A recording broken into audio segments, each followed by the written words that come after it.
Social मीडियावरती आम्ही comment पाहतो आता, संपतदादा महापौर म्हणा. माझ्या राजकीय जीवनाचा प्रवास जर तुम्ही पाहिला तर आम्हाला माहिती आम्ही संघर्षातून पुढे आलेलो नाही.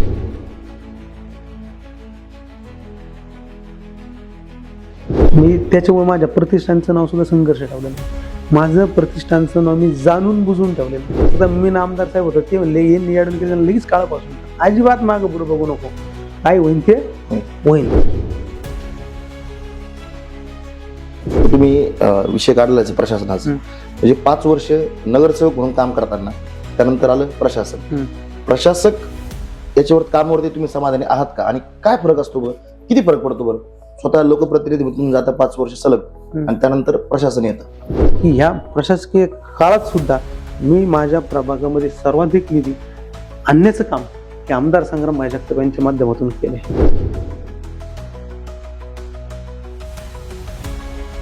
तावडी कचरा डेपो हटणार नाही असा शब्द मी मागच्या टर्ममध्ये दिला होता, तर मी निवडणूक करणार नाही आणि मी तो कचरा डेपो आमदार संग्राम जगताप यांच्या माध्यमातून तो हटवला.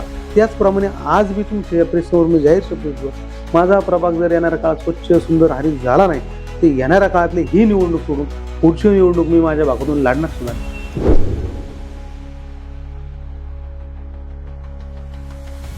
की महानगरपालिकेतर्फे आम्ही आंब्याचं झाड आणि महानगरपालिकेच्या तर्फे नगर शहरातील सर्व डीपी रस्ते ओपन स्पेस याच्यासाठी आम्ही निविदा करून निधी उपलब्ध करून येणाऱ्या काळात हे अहिल्यानगर स्वच्छ सुंदर हरित करण्याचा प्रयत्न प्रामाणिक करणार. म्हणजे त्या रात्री कमीत कमी मी असं म्हणतो की आमदार साहेब असतील, आम्ही त्यांच्या सोबत होतो, आविताते होते. जर कदाचित आम्ही त्या प्रक्रियेमध्ये नसतो तर त्या रात्री सिव्हिलचा ऑक्सिजन पूर्णपणे संपलेला होता आणि तिथे जेवढे ऑक्सिजनचे पेशंट होते, दुर्दैवी घटना घडली असती. महाराष्ट्रातली सगळ्यात मोठी किंवा भारतातली घडली असते. ते आमचा माणूस मला समजून सांगत होता की वो दादा तुम्ही बहिणीला घेऊन जा, की खूप म्हणजे डेंजर झोन आहे. आता मी म्हणलं भाऊ माझ्या काहीच हातात नाही, तू कोण आहे आणि तुझे हे कोण आहेत? त्यांना ते माझे वडील आहेत. कोण म्हणलं? ते पिशवीवाला. बर. मग ते हात लावी ना कोणला? वडिलांना आपला. वडिलांना हात लावी ना. अरे बाप. मग तिथं आमदार साहेबाचे डोकं मी बॅग फेकते ती पिशवी, दर हात लाव मला, आम्ही हातला तू बी हात लाव. मग त्याला आम्ही तिघांनी उचलून त्यांच्या वडिलांना तिथं बेडवर ठेवलं. आणि त्यावेळेस हे लक्षात आलं माझ्या की जर मुलगा बापाला जर हात लावून वर ठेवू शकत नाही तर हे दिवस सुद्धा आम्ही त्या काळात पाहिले. मला असं लोकात गेल्यानंतर त्यांनी जर प्रश्न सांगितला ना की ते मला असं वाटतं की आपण सोडायलाच पाहिजे लोकांच्या प्रश्नासाठी, ते काम मंजूर हो. अगर नाही जर त्याला वेळ लागला तर मी काम कुठल्याही ठेकेदाराला किंवा कुठल्याही लोकांना काम चालू करायला लावतो, पण ते लोकांचं काम चालू करतो. तर त्या ऑफिसला बरेचसे लोक प्रतिनिधी घाबरतात की त्यांना वाटतं की आपलं नको यांना दांड्याला, हे आपला वार्ड काय करते तोडते.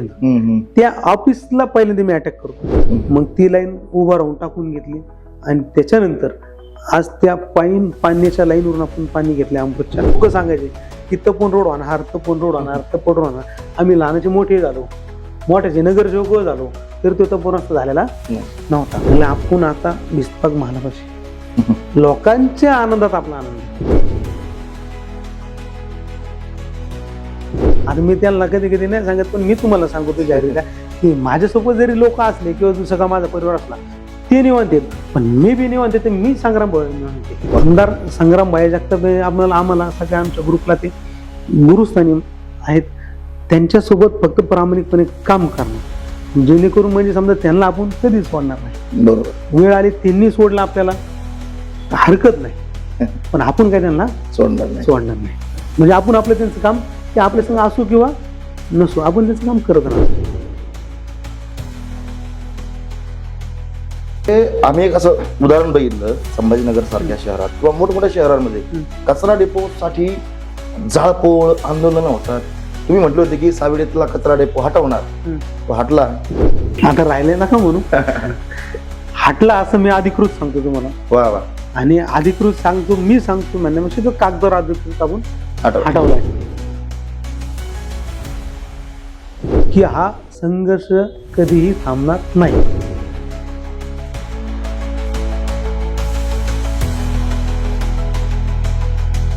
नमस्कार, मी उद्धव. आपलं सगळ्यांचं मनपूर्वक स्वागत रणधुमाळी महानगरपालिकेची या कार्यक्रमात.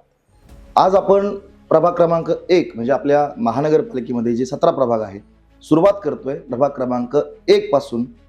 आणि सुरुवात करण्याचं अजून एक कारण म्हणजे आपल्या अहिल्यानगर शहरावरती राष्ट्रवादी काँग्रेस पक्ष, अजित पवार पक्षाचे आमदार संग्राम जगताप यांचं एक हाती वर्चस्व आपल्याला बघायला मिळतं. आणि या पक्षाचे शहर जिल्हाध्यक्ष या नात्याने सुरुवात मी संबंधात तुमच्यापासून करतोय. त्याचं कारण तसं आहे, आपण तुमच्या प्रभागाकडे येणार आहोतच, पण तुम्ही शहराचे प्रमुख आहात. येत्या महानगरपालिका निवडणुकीमध्ये राष्ट्रवादी काँग्रेस पक्षाची काय रणनीती असणार आहे, किंवा आता तुम्हाला लोकांपर्यंत जायचंय तर तुमचे काय असे मुद्दे आहेत की तुम्ही लोकांची मनं जिंकणार? प्रथमतः उद्धवजी, मी तुमचे मनापासून आभार मानतो की जे प्रश्न आपण विचारलाय आणि ज्या प्रश्नासाठी तुम्ही अपेक्षित उत्तर तुम्हाला हवंय की या अहिल्यानगर शहरासाठी कुठल्या प्रकारे राष्ट्रवादी काँग्रेस पार्टी आणि आमदार संग्रामभाई जगताप यांचे कुठल्या प्रकारे विचार व कुठल्या प्रकारचं काम हे शहरासमोर मांडून ठेवणार आहे, याच्याबद्दल मी तुम्हाला सविस्तर नाही पण थोडक्यात सांगतो. कारण की सविस्तर सांगायला गेलो तर हे फक्त ह्याच प्रश्नावर आपला दिवसभर जाईल असं माझं मत आहे. कारण की सांगण्यासारखं भरपूर आहे, पण खऱ्या अर्थाने आपण पाहतो की अहिल्यानगर शहरामध्ये जेव्हापासून आमदार संग्रामभाई जगताप हे नेतृत्व करतात आणि हे नेतृत्व करत असताना गेल्या मागच्या काही वर्षामध्ये अहिल्यानगर शहर हे बदलत आहे. म्हणजे याचे जे प्रमुख रस्ते असतील, शहरामधील DP रस्ते असतील, अंतर्गत रस्ते असतील किंवा स्पोर्ट कॉम्प्लेक्स असतील, भारी भारी उद्याने असतील, महानगरपालिकेचं मोठं अत्याधुनिक हॉस्पिटल असेल, हे सगळे प्रोजेक्ट हे अहिल्यानगर महानगरपालिकेमार्फत, राज्य शासनामार्फत श्री आमदार संग्रामभाई जगताप यांच्या प्रयत्नातून हे सगळे चालू आहेत. आणि त्याचबरोबर आता मी लोकप्रतिनिधी म्हणून काम करतो. मी माझ्या भागामध्ये आज निवडणुकीला लोकांसमोर सामोरे जातोय आणि ह्या सामोरे जात असताना जसा मी आहे तशी एक संग्रामभाईची या शहरात टीम काम करते आणि त्या सर्व टीमला हे आमदार साहेबांच्या माध्यमातून भरपूर असा निधी भेटलाय. निधी म्हणजे माझ्या वार्डातच मी घेतला तर आकडा खूप मोठा आहे. म्हणजे आज मी माझ्या भागात तुम्ही जर कधी गेले तर सगळीकडे विकास कामच आपल्याला फक्त चालू दिसतील किंवा काही कामं झालेले दिसतील. आणि हे सगळं घडत असताना या शहरामध्ये एक हिंदू धर्म म्हणून आणि एक धर्माची भूमिका घेऊन म्हणजे शहराचा सर्वांगीण विकास, पण त्याचबरोबर अध्यात्म, धर्म, संस्कृती ही सुद्धा टिकली पाहिजे, जेणेकरून येणारी पिढी ही चांगली घडली पाहिजे. आणि त्याला शिक्षणाची जोड म्हणून आम्ही या महानगरपालिका निवडणुकीमध्ये लोकांसमोर जात असताना की महानगरपालिकेची सुद्धा ज्या शाळा असतील त्या एकदम अत्याधुनिक शाळा करायची आमची मानसिकता असून त्या दृष्टीने आमचं सगळ्यांचं पाऊल उचलण्याचं काम चालू आहे. म्हणजे आपण महानगरपालिका म्हणलं की आरोग्य, शिक्षण, पाणी, वीज या झाल्या आपल्या मूलभूत गरजा. तर तुमच्या प्रभाग क्रमांक 1 मध्ये तुम्ही तुमच्या या 10 वर्षांच्या कारकिर्दीमध्ये किंवा जेव्हा आपण समाजकारण, राजकारणामध्ये तुम्ही आहात, तुम्ही तुमच्या कामावरती समाधानी आहात? मी माझ्या कामावर समाधानी असण्यापेक्षा माझं समाधान मी मानण्यात काय अर्थ नाही. मला असं वाटतं माझ्या कामावर जर लोक समाधानी असेल तरच मी समाधानी राहीन. काय काम केले? आरोग्याचं काय केलंय, लाईटसाठी काय केलंय, पाण्यासाठी काम काय केलंय, हे ऐकायला आम्हाला आवडेल. आता नगरसेवक आणि नागरिक हे जे नातं असतं ना, हे कुटुंबाचं नातं असतं. आणि नगरसेवक त्याच्या पुढे नाव सेवक आहे. म्हणजे त्या भागाचा, त्या प्रभागाचा तो सेवक आहे आणि सेवकाने आपलं काम हे सेवकाप्रमाणेच प्रामाणिक केलं पाहिजे. जसं प्रमुख आपण कुठल्याही राजकीय व्यक्तीचं जर समजा प्रचार करायलाचा मुद्दा जर घेतला की मला तुम्ही निवडून द्या, मी निवडून आल्यानंतर मग तुम्हाला रस्ता, ड्रेनेज, लाईट आणि पाणी ह्या पहिल्या 4 मूलभूत सुविधा आम्ही तुम्हाला पूर्ण करून देऊ.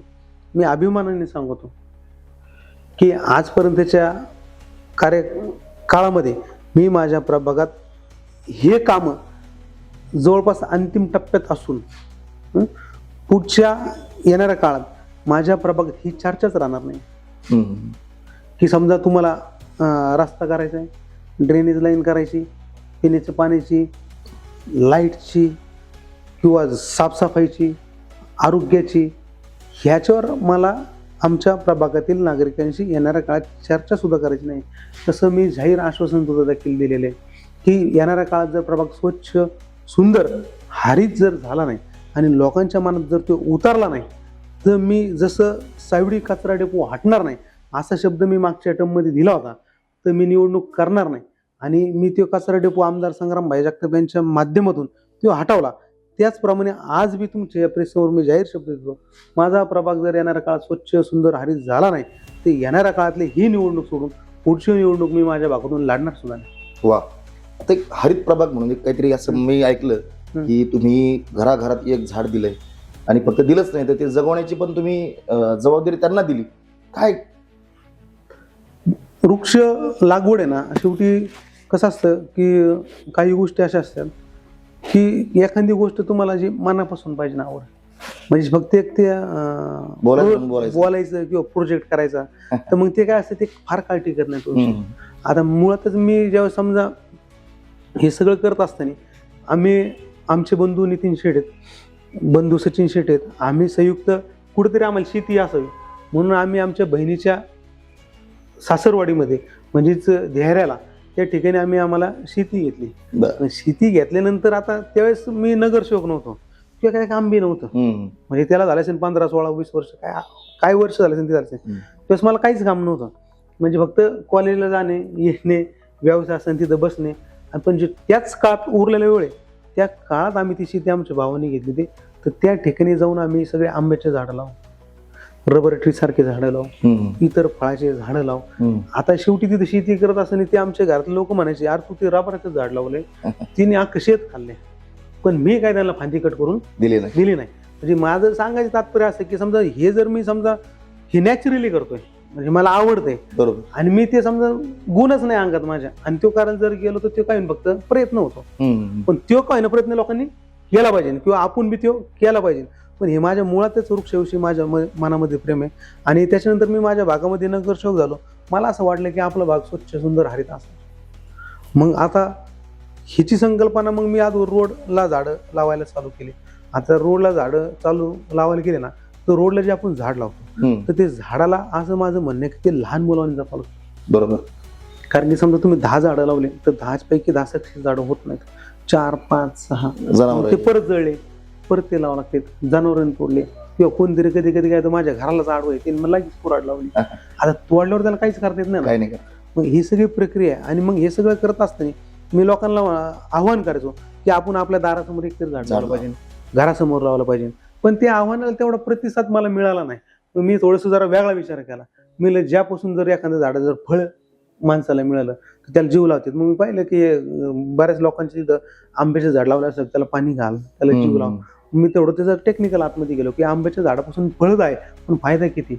आंब्याच्या झाडापासून ऑक्सिजन बी मिळतो. म्हणजे समजा झाड तर कामच आहेत. म्हणजे आता उदाहरणार्थ समजा आपण लिंब असेल, पिंपळ असेल, ओढ असेल, हे आपले भारतीय झाड आहेत. हे सगळ्यात जास्त आपल्याला ऑक्सिजन देण्याचं काम करतात बरोबर. तर ते काही लोक आता समजा एखाद्याला आपण जर म्हणलं पिंपळ तुझ्या दारा पुढे लाव, ते माझं घर सगळं ते पाडून टाकेल, ते कोण लावणार नाही. मग अंतर्गत रस्ते असते, छोटी बी असते, मग त्याला पर्याय म्हणून आंब्याचं झाड, चिक्कूचं झाड, जे फळाचे झाड आहेत ज्या झाडांपासून फायदा होईल. मग ते चिक्कूचे झाडं कोण नाही लोक की त्याची नंतर त्या झाडाला जी लाल मुंगी होती ती जर चावली तर ती म्हणजे भरपूर त्रासदायक असते. मग त्याच्यामुळे लोक चिक्कूचे झाड लय लावत नाहीत म्हणजे दारापुढं. मग आंब्याच्या झाडाला प्राधान्य दिलं आणि मग म्हणलं ज्या घरापुढं आंब्याचं झाड लावू त्या घरापुढच्या झाडाला एकाच वर्षात आंबा येईल अशा प्रकारचं झाड आम्ही नागरिकांना देणार. आणि त्याच हिशोबाने आपण जर पाहिलं प्रभागात तर ज्या लांबी आंब्याचं झाड दिले ते आता मला कधी त्या आंब्याचा जर सीझन आला तर मला बी आंबे आता येतात. मला विकत आणायची गरज नाही. मी काही लोकांना भेटलो किंवा काही लोकांच्या घरी गेलो तर मला जवळजवळ एक 20 पैकी 17-18 लोकांच्या दारात आंब्याचं झाड दिसलं आणि ते म्हणतात की आम्हाला हे आमच्या नगरसेवकांनी म्हणजे संपदाने दिलंय बाबा लावायला. ही चांगली कल्पना आहे. तुम्हाला काय वाटतं की प्रभाग क्रमांक 1 पुरतं न राहता हे तुमच्यासारखंच इतर नगरसेवकांनी किंवा जे लोकप्रतिनिधी आहेत त्यांनी पण असं केलं तर 100% माझी तर तिकडं शेजारी कुमार भाऊ वाकळे जरी नातेवाईक असले त्यांचं नाव मी घेतो किंवा पलीकडे गणेश भोसले साहेब त्यांचं काम बी वृक्षाबद्दल चांगले. पण कुमार भाऊचं सुद्धा काम वृक्षाबद्दल चांगले, फार म्हणजे अभ्यासू माणूस बरोबर. त्यांना तुम्ही झाडाचे ते सगळे माहितीचे ते सगळं सांगू शकता. त्यांचं प्रेम विशेष प्रेम आहे. त्यांनी सुद्धा सांगितलं की दादा त्यांच्या वाढदिवसानिमित्त का माझ्या वाढदिवसानिमित्त आमच्या दोघांच्या कोणत्या जर वाढदिवसानिमित्त ते म्हणले तुम्ही आता आमच्या भागात सुद्धा आंब्याची झाडं लावली पाहिजे. ते बोलेगाव परिसरात तर बरेचसे झाडं त्या काळात त्यांच्या सूचनेवर सुद्धा आपण दिलेत आणि येणाऱ्या काळात जे इच्छुक लोक असतील किंवा या शहरासाठी जर आपल्याला स्वच्छ सुंदर हरित करायचं असेल, ती सगळ्या लोकप्रतिनिधींची जबाबदारी. आणि या झाडांच्या विषयी बसून मी तुम्हाला एक माझ्या प्रभागातील नागरिकांना तर आव्हान मी कायम करत आलो, नगर शहराला सुद्धा आव्हान करतोय. पण हे सगळं करत असताना हे आव्हान एक पार्ट झाला. पण महानगरपालिका म्हणून, ही अहिल्यानगरची महानगरपालिका म्हणून एक महानगरपालिकेची सुद्धा जबाबदारी. तर येणाऱ्या काळात राष्ट्रवादी काँग्रेस पार्टी आमदार संग्रामभाई जगताप यांच्या नेतृत्वामध्ये आम्ही महानगरपालिकेला जे शहरामध्ये प्रमुख सुविधा किंवा जे प्रमुख योजना आम्ही लाभवणार आहोत, त्यातली ही एक योजना आमची अशी राहील की महानगरपालिकेतर्फेच आम्ही आंब्याचं झाड आणि महानगरपालिकेची तर्फे नगर शहरातील सर्व डीपी रस्ते, ओपन स्पेस याच्यासाठी आम्ही निविदा करून, निधी उपलब्ध करून येणाऱ्या काळात हे अहिल्यानगर स्वच्छ सुंदर हरित करण्याचा प्रयत्न प्रामाणिक करणार आहोत. आता तुम्ही विषय काढलाच प्रशासनाचा, म्हणजे 5 वर्ष नगरसेवक म्हणून काम करताना त्यानंतर आलं प्रशासन. प्रशासक याच्यावर कामावरती तुम्ही समाधानी आहात का, आणि काय फरक असतो बरं, किती फरक पडतो बरं? स्वतः लोकप्रतिनिधी म्हणून जाता 5 वर्ष सलग आणि त्यानंतर प्रशासन येतं, काय फरक पडतो? मी जर अजून समजा मी आता याचं काय झालं, मी नगरसेवक 2दा राहिलो, पार्टीचा गटनेता राहिलो, 5 वर्ष विरोधी पक्षनेता राहिलो. ते संपला कार्यकाळ, मला वाटलं आता आपण थोडंसं 1 वर्ष थांबणार आहे, म्हणजे समजा 1-2 वर्ष आता नगरसेवक नाही म्हणलं थोडंसं काम बी कमी लागतं. पण त्याच काळात संग्रामभाई जगताप यांच्या माध्यमातून पार्टीचं अध्यक्षपद बी मला मिळालं. त्याच्यामुळे परत मी काय आलो, त्या प्रक्रियेत गेलो. आणि त्या पूर्ण प्रक्रियेत गेल्यामुळे काय झालं की माझं सगळ्यांशी उठ बस हे चालू होतं. आणि ह्या सगळ्या काळात काय असतं की महानगरपालिका ते प्रशासक राज आला, प्रशासक राज आल्यानंतर नगरमध्ये समजा काय 68 नगरसेवक असतील, त्याच्यानंतर 4-5 आपले हे असतील कॉपमधले नगरसेवक असतील, स्वीकृत असतील. हे सगळे नगरसेवकापैकी एक 10-5 लोक मला असं होतं त्या काळात महानगरपालिकेत किंवा ज्यांचं काम असेल तितकंच लोक फक्त जातात. आणि नागरिकांची बी मानसिकता होती की आता हे काही लोकप्रतिनिधी नाहीत, तर ते काही प्रमाणात संपर्क सुद्धा कमी जादा होतं. त्याच्यामुळे ते नगरसेवकांना सुद्धा महानगरपालिकेत जाऊन त्यांना वाटतं आता प्रशासक बसलेला आहे आणि मग आता प्रशासक आपल्या काय सगळं हिशोबीन थोडी करणार आहे, अशा सगळ्यांच्या मनातल्या भावना असतात. पण ह्या भावनाच्या पलीकडे जाऊन मी असं म्हणन की ह्या प्रशासकीय काळात सुद्धा मी माझ्या प्रभागामध्ये सर्वाधिक निधी आणण्याचं काम हे आमदार संग्रामभाई जगताप यांच्या माध्यमातून केले. म्हणजे मला जर तुम्ही विचारलं की प्रशासक राजामध्ये तुम्ही कशा प्रकारे तुमचं काय मत असेल, तर माझं हे मत असेल की ज्याला काम करायचंय तर त्याला तो नगरसेवक असू नाही तर नसू, तर ज्याला काम करायचं त्याने पाठपुरावा केला, निश्चित 100% तुमचे विषय प्रश्न मार्गी लागतील असं मला वाटतं. त्याचं जर म्हणजे तुम्ही जर मला म्हणले तर कसं तुम्हाला ऑन रेकॉर्ड सुद्धा मी सगळं देऊ शकतो. ओके, आपण म्हणतो इतिहास जपला पाहिजे. आता अहिल्यानगर शहर ऐतिहासिक अनेक वारसा आपल्या शहराला लाभलेला, तर काय तुम्ही केलं तुमच्या प्रभागामध्ये की आपला एखादी अशी गोष्ट आहे की ऐतिहासिक वारसा जपलाय आणि ही मी चांगलं काम केलंय लोकांसाठी? आता त्याच्या ऐतिहासिक जर गोष्ट आली तर त्याच्यात तिथे फक्त आपलं एक विषय भिस्तबाग मालाचा. भिस्तबाग मालाच्या ठिकाणी आपण आता सुशोभीकरणाचं काम चालू आहे. त्या ठिकाणी दोन्ही बाजूने कॉन्क्रीट रस्ते केलेत. तो संपूर्ण जो रस्ता आहे 24 मीटर डीपी रस्ता आहे आणि त्या रस्त्याच्या बाजूने आपण या अहिल्यानगर महानगरपालिकेमध्ये सगळ्यात मोठा जॉगिंग ट्रॅक करतो आपण तिथं. वॉकिंग आणि जॉगिंग ट्रॅक म्हणजे हे कशासाठी करतो आपण की ह्या भागातील नव्हे त्या साईड उपनगरातील लोक त्या ठिकाणी येतील. ते एक पर्यटन स्थळ बी आणि तिथं आल्यानंतर एक माणसाला त्या जागेत जरी आपण आलो तर ते वेगळं समाधान लाभलं पाहिजे. म्हणजे उदाहरणार्थ तो ट्रॅक बी आम्ही 6-7 मीटर करतोय, त्याच्या मध्ये झाडं लावण्याचं काम करतोय. त्या वॉकिंगला जेव्हा लोक चलतील तर त्या चलत असताना त्यांना जर उन्हाळा जरी असला तर त्यांना दिवसा चालता आलं पाहिजे. आणि त्याच्या पलीकडं सकाळ संध्याकाळ दुपार किंवा एखाद्या सकाळी लोक बरेचसे सकाळी पहाटे लवकर उठणारे लोक आहेत, फिरणारे लोक आहेत, काही महिला बी आहेत चांगल्या किंवा त्यांना वाटतं वॉकिंग जॉगिंगसाठी आपल्याला चांगलं गेलं पाहिजे, तर त्यांना सुद्धा सुरक्षितेचं ठिकाण हे भिस्तबाग माल आपण करतोय. आणि त्याचं काम प्रगतीपथावर आहे, त्याचे प्रिंटआउट आहेत, जागेवर वस्तुस्थितीचं काम चालू आहे. आणि येणाऱ्या काळात महानगरपालिका निवडणूक झाल्यानंतर अहिल्यानगर शहरामध्ये नाही तर जिल्ह्यात वैभव असणारी वास्तू आपण तिथे उभारणार आहोत.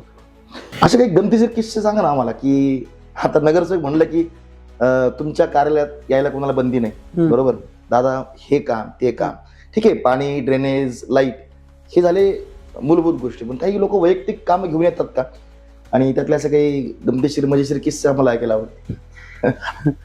तसं पाहायला गेलं ना तर आता पहिल्यांदा मला असं वाटायचं प्रभागात विकास काम करत असेल पहिल्यांदा नगरसेवक मी झालो. तर एखादा रस्ता जर करायचा असेल ना, आता उदाहरणार्थ ते माझ्या भागात नंदवन नगर आहे, तर नंदवन नगरचा जो रस्ता चालू होतो तो आठरे पट्टील वडगाव गुप्ता रोड जो आहे तिथून चालू होतो आणि तो बाहेर पडतो पवन नगर कामानीपासून जो विस्तार मालाचा आहे ते रोडला जॉईंट होतो. आता तेथील नागरिकांना मी त्या काळात शब्द दिले की रस्ता करून घेऊ आपण, काय अडचण नाही. आणि निवडणूक झाली. निवडणुकीच्या काळामध्ये निवडणूक संपल्यानंतर आता शेवटी आमचं मित्र परिवार नातं होतं सगळं मोठं होतं आणि नगरसेवक झाल्यानंतर मला असं वाटलं की नगरसेवक झालं म्हणजे हे जे पूर्वीचे नगरसेवक आहेत हे काहीच काम करीत नाही का, आपण करून टाकू. आता माझा स्वभाव म्हणजे कसं आहे, मी सांगा बाहेर सुद्धा खाजगीत सांगितलं, आम्ही सोबत होतो, म्हणलं साहेब म्हणलं भाऊ मला हे ना म्हणलं लोकात गेल्यानंतर मला कंट्रोल होत नाही. म्हणलं मी लोकात गेल्यानंतर जर लोक मला म्हणले की रस्ता करायचा तर मी त्यांना कधीच म्हणत नाही की ठीक आहे बघू करू, असं कधीच नाही, करून टाकू काय अडचण नाही. म्हणलं ते आता ते शेवटी म्हणलं तुम्ही पाटीलकीचं नाद म्हणा किंवा लोकात गेल्यानंतर भावना कंट्रोल होत नाही. हा म्हणजे तुम्ही कोणत्या बी अँगलने बघा, पण निश्चितच एक गोष्ट सांगतो की मला असं लोकात गेल्यानंतर त्यांनी जर प्रश्न सांगितला ना की ते मला असं वाटतं की आपण सोडायलाच पाहिजे आणि आपली जबाबदारीची. आणि मग अशा ठिकाणी जी दमी जाईल, ज्या ठिकाणी आजपर्यंत मी पाऊल टाकलेलं आहे लोकांच्यासाठी, लोकांच्या मीटिंगसाठी आणि लोकांच्या प्रश्नासाठी, ते काम मंजूर हो. अगर नाही जर त्याला वेळ लागला तर मी काम कुठल्याही ठेकेदाराला किंवा कुठल्याही लोकांना काम चालू करायला लावतो, पण ते लोकांचं काम चालू करतो. आणि हे सगळं घडत असताना मग ते पुढं प्रकरण गेलं मग मला असं वाटायचं लागलं की आता लोकांनी आपल्याला काय म्हणलं पाहिजे, तुम्ही रस्त्याचा प्रश्न आणला, ड्रेनेज आणला, पाण्याचा आणला, हे आपल्याशी प्रश्न आणले पाहिजे. बरोबर. आता लोक कधी कधी आल्यानंतर काय तुमच्याकडे ते काम नाही, ते तर काय तुम्ही करूनच टाकता. अरे पण ते काम करताना त्याची मंजुरी घेण्यापासून ते सगळ्या गोष्टी करण्यात किती दमछाक होती हे आमचं आम्हाला माहिती होते. पण हरकत नाही, त्यांनी त्या दर्जाचं काम आपल्याकडून म्हणजे करून घेण्याची जबाबदारी वाटली त्यांना की ह्या माणसापुढं आता रस्ता, ड्रेनेज, गटर हा विषय राहिलेला नाही. याच्या पलीकडे आपले व्यक्तिगत जीवनातले काही कामं असतील किंवा कुठले मजेदार कामं असतील किंवा काही कुठले आता बरेचसे हॉस्पिटलचा फोन येतो, तुमच्या पोलीस स्टेशनला फोन, पोलीस स्टेशनचे विषय असतात. इतर आता हे फायनान्स बिझनेसवाले लोक असतील, वसुल्या गाड्या नेल्या, हे केल्या. आता गोरगरीब लोक असतील किंवा काहींना उभं करण्याचं काम केलं किंवा एमआयडीसी सारख्या भागात तरुणांना रोजगारासाठी संधी मिळवून देण्याचं काम असेल किंवा इतर काही गोष्टी असेल, हे कामाचा व्याप वाढलाय. आता त्यातले गमतीदार तुम्हाला त्याच्यातले गंमत मधला कोणचं ऐकायचं हे मला माहित नाही. व्यक्तिक कामं घेऊन येतात लोक, असं नाही का? आता वैयक्तिक आता तुम्ही ते घरातले भांडणापासून घेऊन येतात, आता सांगायचं कोण नाही असं उदाहरण म्हणून एखादं असं काहीतरी किस्सा घडला बाबा, रात्री फोन आला आणि मग तुम्ही गेलात, मग ते सोडलं, असं एक जरा छान किस्सा. छान किस्साच नाही, सगळे सिरियस म्हणजे कोरोनाकडे जाऊ आपण परत. हा, कारण काय माहिती का, शेवटी व्यक्तिगत कोणाच्या जीवनाशी आपल्याला म्हणजे छान असला आणि वाईट असला तरी आपण मी काय काम करतो कोणाचं. आणि सगळ्यात मेन म्हणजे हे का सांगतो तुम्हाला मी की माझ्या जीवनामध्ये मी ह्याचं त्याला आणि त्याचं त्याला कधी सांगितलेलं नाही. आठवल्या एखादा एवढ्या पिरियड मध्ये गमतीदार किस्सा जातात सांगून नाही. आरोग्याकडे आपण जाऊ. मध्ये अख्ख्या जगावर संकट आलं होतं, कोरोना नावाचं. हो. तर त्या कोरोना काळात सख्खा भावाला भेटत नव्हता, एकमेकाला माणूस घाबरत होता की आता काय होईल बाबा, मला झाला म्हणजे काय होईल. तर त्यावेळेला मात्र तुमच्यासारख्या लोकप्रतिनिधींनी लोकांसाठी काम केलं. तर एक प्रभागातल्या लोकांसाठी संपत बारसकरांनी काय केलं कोरोना काळात? कोरोना काळात मी ना माझ्या प्रभागांसाठी नागरिकांसाठी काय गेलंय हे माझ्या प्रभागातल्या नागरिकांना माहिती आहे. इनडायरेक्ट त्यांच्याशी आम्ही बोलणारच ना, माहिती आहे. आणि ते ज्यांना क्वारंटाईन पासून तर सगळ्या सुविधापर्यंत सगळं मी उपलब्ध करून दिलं त्यातलं. आणि सगळ्यात मेन म्हणजे प्रामुख्याने हे सगळं करत असताना शहरात सुद्धा काम करायची मला कोरोना काळात संधी म्हणलं तरी चालेल, ती आमदार संग्राम भाई जगताप यांच्या माध्यमातून मिळाली. त्याच्यातलं एक मजेदार तुम्हाला मी गमतीदार विषय सांगतो की कोरोना काळात काय घडलं होतं. आता ज्यावेळेस कोरोना काळात आम्ही फिरायचो तर कोरोना काळामध्ये आम्ही संग्राम भाई जगताप यांच्यासोबत मुंबईला जा, संग्राम भाई जगताप यांच्या संघ सगळ्या नगर सिटीतील हॉस्पिटलमध्ये जा. हे सगळं करत असताना कधी कधी मला बी प्रश्न पडायचा की ते आमदार साहेब काय करायचे, ते ICU मध्ये होऊन जायचे, ते सिव्हिलच्या. कोणच्या? सिव्हिलच्या ICU मध्ये. आता तिथं माझ्या जवळचे लोक होते, एक आमच्या डॉन बॉस्को भागातलाच तिथं सहकारी काम ते हेड होता तिथं बघायला. आणि आम्ही गेलो त्यांचं, मी आमदार साहेब होतो, आम्ही दोघं ICU मध्ये गेलो. ICU मध्ये गेल्यानंतर तिथं मला तिथालच्या 2 घटना घडल्यात की जे तुम्ही सांगितलं की कोरोनामुळे काय लोकांचे झालं. आता शेवटी कोणी किती मदत केली, मदत हा पाठ चालू आहे, पण कोरोनात नाते सुद्धा कसे राहत नाहीत याची परिस्थिती माझ्या समोर आलेली आहे मला. म्हणजे ज्यावेळेस समजा ते एक बेड खाली झालं तिथं आणि त्या बेडवर एक ते वयस्कर ज्येष्ठ नागरिक होता, त्यांना त्याच्यावर घ्यायचं होतं. तर आमदार साहेबांना आम्ही त्या प्रक्रियेत समजा जे आतमध्ये ICU मध्ये होतो, ते तिकडे फिरत होते, मी इकडे फिरत होतो. ते आमचा माणूस मला समजून सांगत होता की हो दादा तुम्ही बहिणीला घेऊन जा, हे खूप म्हणजे डेंजर झोन आहे. आता मी म्हणलं भाऊ माझ्या काहीच हातात नाही, मी फक्त आलोय, मला बी ते तिथं घेऊन आले. मला असं होतं तुला एक प्रश्न विचारला तर मला बी कोरोनाशी लय माहिती नाही म्हणलं, पण असं की कोरोनाशी लढणं म्हणजे जाणंच. बरोबर. मग थांबलेच नाही त्याने, म्हणजे आणि तिथं म्हणजे मला असं वाटलं ते मौत की कोविमध्ये घेऊन जाते गाडी फिरत असते. मला तशी फिलिंग समोर होतं, समोर जीव गेलेत. आणि मग मी तिथं होता, आम्ही 2 जण. तर ते बाबा खाली असे ते पडलेले होते म्हणजे, आणि त्यांना आपल्याला याच्यावर टाकायचं होतं, बेडच नव्हतं, शिल्लक काहीच नव्हतं. तर ते मुलगा जे होता त्याच्यात पिशवी होती, पिशवी देऊन ते का यांना वर ठेवा. आता वर ठेवा मला, आता आम्हाला काय वाटलं ते आहेत नर्स सिस्टर कोण लांब नाही कुठे होती, पण ते लांब नव्हते. साहेब म्हणाले चला आपण धरून घेऊ वर. बरोबर म्हणलं बरं ठीक आहे. आता ते म्हणलं धर म्हणल्यावर काय आता काय विषय नाही, मी आपलं धरायला चालू. त्यांच्या मनात काहीतरी क्लिक झालं अचानक, असं लगेच क्लिक झालं. ते म्हणले ते तू कोण आहे आणि तुझे हे कोण आहेत? त्यांना ते माझे वडील आहेत. कोण म्हणलं? ते पिशवीवाला. बर. मग ते हात लावी ना कोणला? वडिलांना हात लावी ना. अरे बाप. मग तिथं आमदार साहेबाचं डोकं बॅग फेकते ती पिशवीत. दर हात लाव मला, आम्ही हात लाव, तू बी हात लाव. मग त्याला आम्ही तिघांनी उचलून त्यांच्या वडिलांना तिथं बेडवर ठेवलं. आणि त्यावेळेस हे लक्षात आलं माझ्या की जर बाप मुलाला किंवा सॉरी मुलगा बापाला जर हात लावून वर ठेवू शकत नाही तर हे दिवस सुद्धा आम्ही त्या काळात पाहिलेत. त्याच्यानंतर मी ते ICU मध्ये तसंच फिरत होतो. ते एक जण ते ऑक्सिजन लावून होता, आपलं ते ऑक्सिजन होतं ना ते लावून.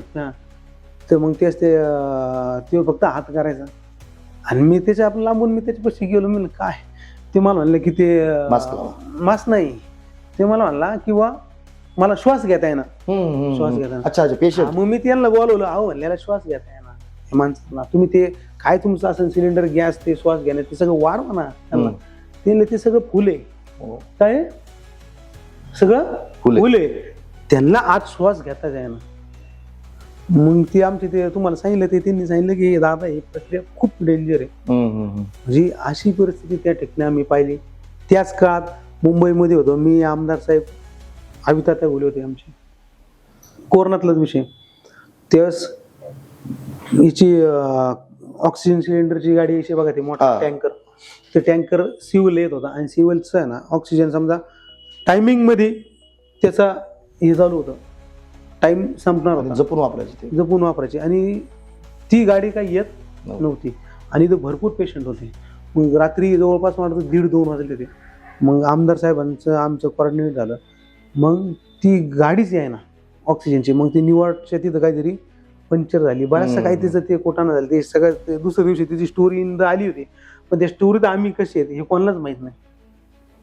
पण त्यावेळेस ती रात्री गाडी आम्ही 3-4 वाजेपर्यंत जोपर्यंत त्या ठिकाणी पोहोचत नाही तेव्हापर्यंत आपल्या शहरातले सगळे पदाधिकारी सहकारी मित्र आम्ही त्या गाडीच्या ठिकाणी पाठवले. आणि जोर तिथं पोहोचत नाही तोपर्यंत आमची सगळी यंत्रणा तिथं उभी केली आणि ती गाडी त्या ठिकाणी रात्री पोच केली. म्हणजे त्या रात्री कमीत कमी मी असं म्हणतो की आमदार साहेब असतील, आम्ही त्यांच्यासोबत होतो, अविताते होते.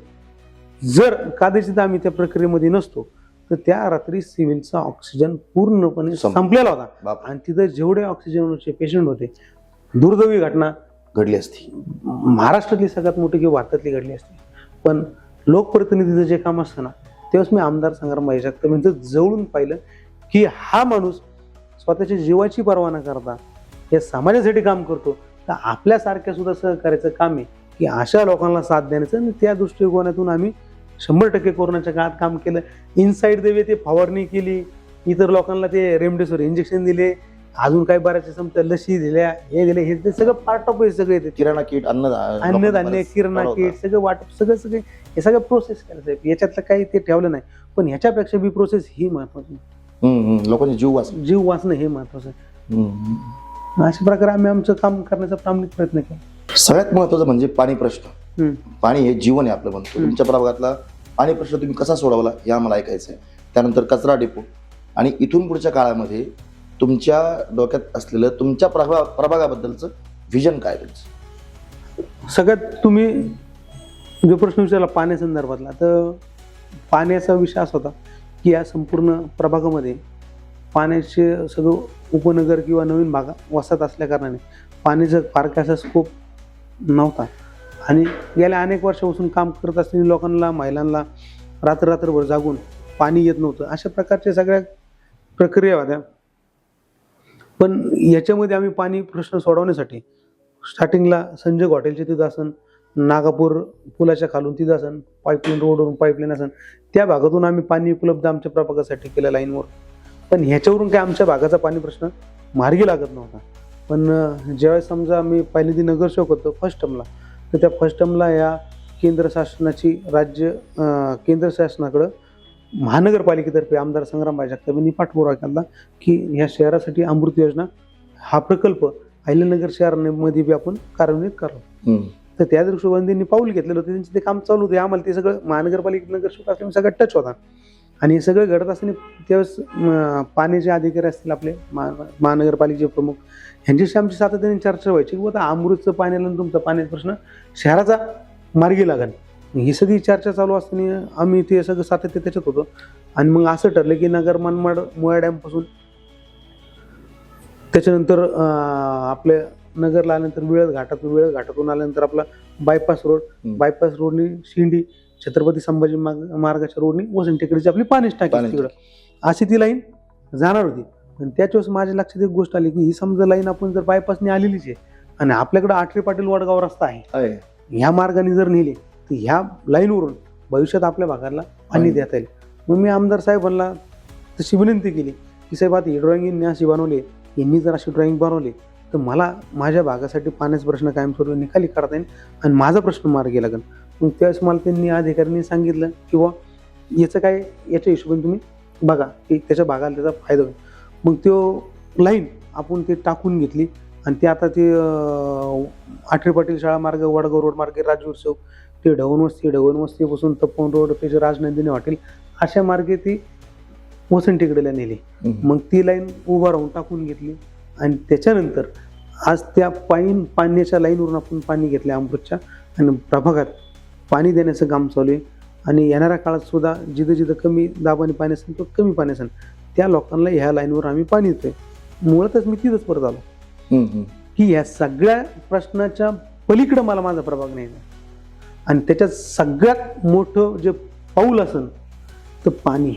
म्हणजे मी ते हे तुम्हाला जाहीर सांगतो की माझ्या कुठल्याही माता भगिनीने, कुठल्याही लोकांनी मला जर सांगितलं की मला पाणी आता वाजले तर उद्धवजी समजा 1 तर मला पाणी पाहिजे 1 वाजून 10 मिनिटांनी, तर 1 वाजून 10 मिनिटांनी आपण त्यांना पाणी देणार म्हणजे देणार. अशी योजना मी प्रभागात म्हणजे काम करण्याची पद्धत किंवा लोकांचं समाधान करण्याची पद्धत आहे. जोपर्यंत पाणी नव्हतं तोपर्यंत टँकर सुद्धा गेल्या 7-8-10 वर्षापासून माझा झाडांसाठी बी आहे आणि लोकांच्या पिण्याच्या पाण्यासाठी सुद्धा वैयक्तिक टँकर असेल. 7-8-10 वर्ष झाले आणि त्याच्यासाठी पाण्याचा टॅप बी बिस्पग मला तिथं मी घेऊन त्याच्यावरून पाणी द्यायचो. पण आता टँकर म्हणजे माझा वाढ टँकर मुक्त 100% आत्ताच झालाय. आणि तुम्ही नेहमीच धार्मिक समजा उत्सव, संघर्ष प्रतिष्ठानच्या माध्यमातून दहीहंडी उत्सव असेल किंवा अखंड हरिनाम सप्ताह असेल, हे असे बरेच कार्यक्रम तुम्ही घेता, त्यातून काय साध्य होतं असं वाटतं तुम्हाला? आता दहीहंडी उत्सवामागचा सगळ्यात मुख्य विषय असा की बुवा मी संग्राम भाईसोबत काम करतो. बरेचसे तुम्हाला मी सांगितलं की बरेचसे उपक्रम मी त्यांच्या सूचनेनुसार करतो. म्हणजे दहीहंडी उत्सव आहे. मला त्यांनी सांगितलं की समाजात काम करत असताना, लोकप्रतिनिधी काम करत असताना समाजाची संस्कृती धर्म टिकवण्यासाठी हे जे आपले काही जन्मोत्सव आहेत, सामाजिक उपक्रम आहेत, हे सगळे राहावं लागतील आपल्याला. आणि आपण जर लोकप्रतिनिधी आहे तर आपण सातत्याने लोकात आणि लोकांच्या उपक्रमात पाहिजे. म्हणजे तू जर उद्या म्हणला की आता मी ह्याच वर्षी हे करतो परत इलेक्शन आलं 5 वर्षांनी करतो, ते आपल्या मनात नसावं. मग त्याला स्वार्थी माणूस म्हणते. मग ते फक्त निवडणूक आला का मग ती प्रोसेस केली, निवडणूक झाली की गेला. आपण ऑल टाइम लोकांच्या सेवेमध्ये काम करायचं, अशा प्रकारचा विचारधारा घेऊन मग त्यांनी मला सांगितलं की तू दहीहंडीचा विषय कर. दहीहंडी केली.